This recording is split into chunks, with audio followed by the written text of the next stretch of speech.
Katanungan natin ngayong araw na to tungkol sa interes sa perang pautang.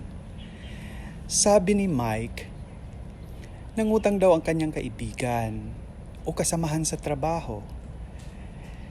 Nagparamdam na daw siya na dapat bayaran na siya, pero ang sabi sa kanya lagi, sa susunod na buwan na lang. Dahil hindi siya nakakapagbayad, siningil ko na rin siya ng interes na wala sa napagkasundoan namin. Ang tanong ko, legal ba ito? Yung patungan ko ng interes yung utang niya kahit wala kaming pinag-usapang tungkol sa interes. Mahigpit na pinagbabawal ng ating batas ang paniningil ng interes sa perang pinautang kung ito ay hindi napagkasunduan. Ayon sa isang kasulatan.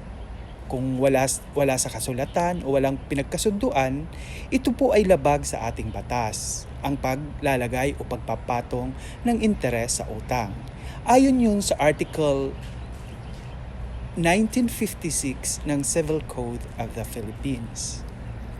So, sa Article 1956, no interest shall be done unless it has been expressly stipulated in writing.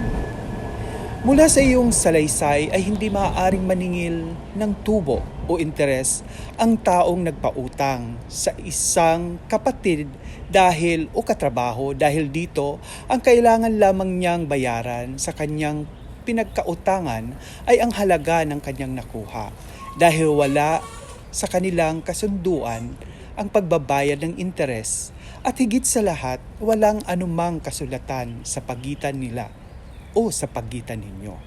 Higil dito sa pagpapautang mo.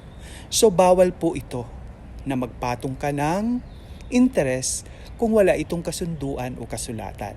Ayon yan sa Article 1956 ng Civil Code of the Philippines. Yan ang kasagutan ko sa iyo, Mike.